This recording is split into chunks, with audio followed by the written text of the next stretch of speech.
Hello everyone and welcome to another video. Now this is a refurbished Lenovo Legion gaming PC. I paid £300 for it and apparently there's a 1060 inside this thing, so that makes this a pretty good deal, especially in the current PC hardware market climate.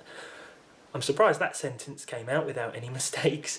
Anyway, I thought we'd take a look inside this thing because something is certainly rattling around in here that shouldn't be. Figure out what the specs are, and then of course see what it can do. So this machine is an eBay find. I should clarify that I didn't buy it from Lenovo. I've got to be honest, as far as pre-builts go, this is probably one of the uglier systems that I've ever bought, but it is all down to personal taste. I must say though that I do appreciate the carrying handle. Who needs a laptop when you can just carry this thing to and from the office with ease?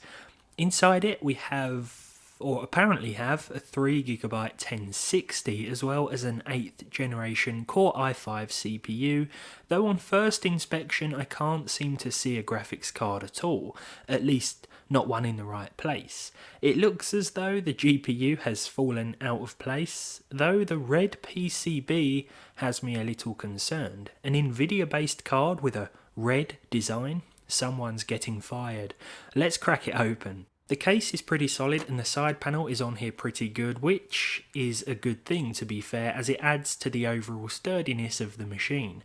Lo and behold, upon removing the side panel, it seems as though we do have a GTX 1060, though it seems to have come loose in transit. This is a little concerning as I've experienced this before with a CEX PC, and on that occasion the card didn't work. Presumably because it had been ripped from the PCIe slot with force. The eBay listing for this one did mention that the card had been replaced with an identical component, and I believe that this is an MSI part.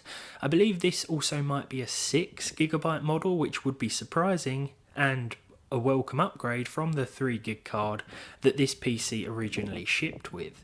I'm glad to see that the motherboard looks like it's standard micro ATX and not proprietary, so it should be transferable to a standard case. There are a few little annoyances like the single stick of DDR4 RAM, though this is good from an upgrade perspective, and I'm not a fan of the weird SATA connectors that screw into the back of the case for the hard drives to connect to. Aside from that, things look pretty normal. We've got a fan that sucks and a fan that blows, as well as a standard form factor power supply, which reassures me a little more regarding the whole universal and not proprietary thing. I can't speak for the reliability of this unit yet, but we'll turn this thing on and see what happens. Hopefully it's not an explosion. Okay, so things didn't go as smooth as I had hoped. The PC is powering on and then off for a few seconds at a time.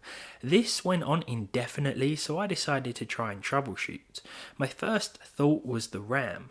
Swapping the RAM into the other slot, or in fact going anywhere near this machine with different branded DDR4, caused it to start screeching a sort of off-key version of Beethoven's Fifth Symphony.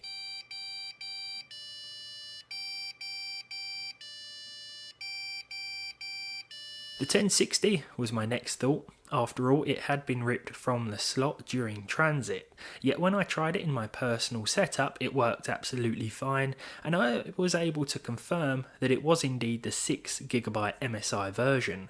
It's basically a standard blower design card with a fancy red pattern printed on the plastic, but it should perform better, especially in modern games, than the 3GB version. I then turned my attention to the i5. I removed it from the system, reapplied thermal paste, and the next thing you know, the system fired up without a problem. Now I don't know why, because it looks as though the thermal paste was quite fresh anyway, but if you think this is where the problem stopped, well, I've got some bad news for you, my friends. But to show you what I mean, we must get into the games, and we'll start with Cyberpunk. So I'm glad that Intel eventually added hyper-threading to the mid-range i5 lineup, but that doesn't mean that the 6-core and 6-threaded 8400 isn't still a good CPU.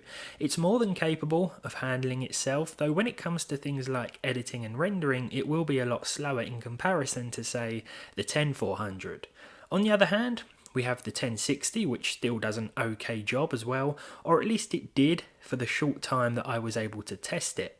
So everything looks normal in terms of stats. The i5 is running warmer than I'd like, but it is well within reasonable temperatures, and that goes for the 1060 too. Performance wise, the single 8GB stick of DDR4 isn't helping, but then again, it does of course mean that we can simply slot in another stick and upgrade to 16GB later on. Hopefully the PC won't start to shout at that RAM module though. Up until this point then things were going fine, but as I switched to Red Dead Redemption 2 and applied the console equivalent graphical settings, I was hit with a random restart. After letting the machine do its thing, I jumped back into the game and things ran absolutely fine for a good half an hour. Now we were seeing decent enough performance with this setup all the time that it worked, and I'm going to have to continue this video in the future after I've had some time to troubleshoot it, probably this week. My suspicion is that it's the light on power supply. Either it's dying or it just doesn't have sufficient power to keep this PC pushing through AAA games. I'll have to give it a proper troubleshooting session to narrow it down.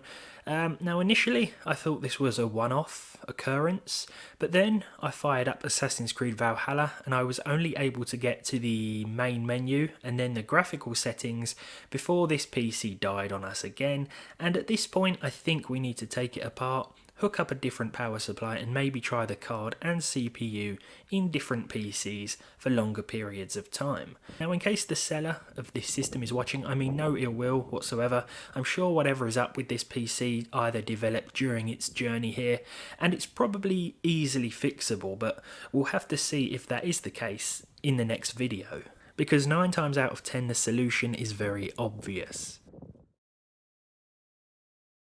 Okay, so before this video ends, I want to talk to you about a couple of things. Firstly, thank you for your continued support here on Random Gaming in HD. Secondly, my second channel, Classic Gaming in HD. I haven't been too active over there. I haven't really had time to be, but I do want to start making more videos on that gaming channel. In fact, my sister wants to get involved as well, and we actually posted a video together the other day. We were playing San Andreas, or she was playing San Andreas for the first time, so I'll leave a link to that video down below if you want to check it out. I think she wants to be a bit more active over there, and to be honest that's a great way for the channel to remain alive as well. She wants to get involved. She's going to be playing some games over there. I don't know what game she plays, but yeah, hopefully you can go over there and check out some of her stuff. I think she'll be uploading a couple of times a week, hopefully. Thirdly, or secondly, is this my second point or my third point? The Random Car Reviews channel. I know a lot of you are fans of that channel. I love making videos over there. The events of this year have obviously sort of brought progress of that channel to a complete halt, but as restrictions are lifted, I'm hoping that I can actually start making some videos again. I've got a couple of ideas in mind, another couple of cheap car videos. I want to do a couple of trips as well, perhaps in cheap cars, just to mix things up a bit, and I think it's going to be really fun. We could certainly have some fun with that channel, and yeah, the channel isn't dead. A lot of you have been asking if it is. It's not. I have lots of ideas, but the events of the past year have really sort of brought progress and productivity on that channel to a halt, but it is alive. There will be videos on there, and yeah, that's all I wanted to say at the end of this video. Thank you so much for watching. If you enjoyed it, leave a like on this one, leave a dislike if you didn't, subscribe if you haven't done so already, check out Classic Gaming in HD if you want to, and hold tight on Random Car Reviews because I'll be back over there as well. As always then, thank you, and I'll see you in the next one.